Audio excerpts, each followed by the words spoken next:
Jewellers తెలంగాణలో మొట్టమొదటి factory outlet మన కొత్తపేటలో ఫిబ్రవరి 14న గొప్ప శుభారంభం. రాష్ట్రం తెచ్చుకున్నదే నీళ్ల కోసం. కృష్ణా నదిలో నీళ్ల కోసం మన వాటా గురించి ఎంత పెద్ద ఎత్తున మాట్లాడి తెచ్చుకోవాల్సినటువంటి అంశాన్ని గత 10 ఏళ్లు దాని నుంచి పట్టించుకోకుండా వదిలేశారు.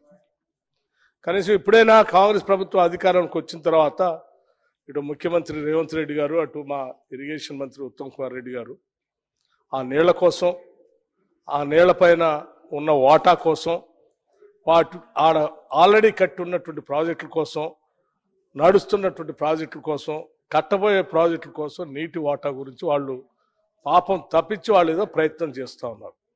ప్రయత్నం చేయటమే కాదు, కేఆర్ఎంబీకి ప్రాజెక్టులు అప్పచెప్పేది లేనే లేదు, మా వాటా మాకు వచ్చేంతవరకు అని చెప్పి ఓ తీర్మానం చేయాలని ఈ సభలో తీర్మానం కూడా పెట్టారు తెలంగాణ ప్రయోజనాల కోసం. మొత్తం సమస్య అంతా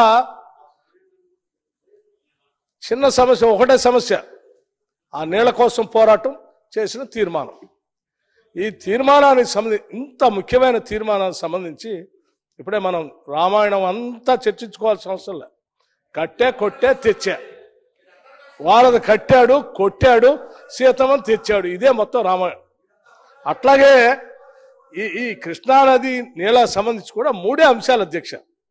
ఇంత ప్రధానమైన అంశం చర్చ జరుగుతున్నప్పుడు, నీళ్ల కోసమే రాష్ట్రం తెచ్చుకున్నప్పుడు, ఈ రాష్ట్రం కోసమే మేము పోరాటం చేశారని చెప్పిన మాజీ ముఖ్యమంత్రి గారు నిజంగా సభకు రావాలి కదా అధ్యక్ష. ఈరోజు దీని మీద చర్చలో పాల్గొనాలి కదా. మీరు చేస్తున్నటువంటి పోరాటానికి నా మద్దతు ఉందయ్యా, తీర్మానం ఏకగ్రీవం చేద్దాం, పోదాం, ఢిల్లీ పోదాం చెప్పాలి కదా. మీరు చెప్పండి, వారు వస్తారా రారా? నంబర్ 1.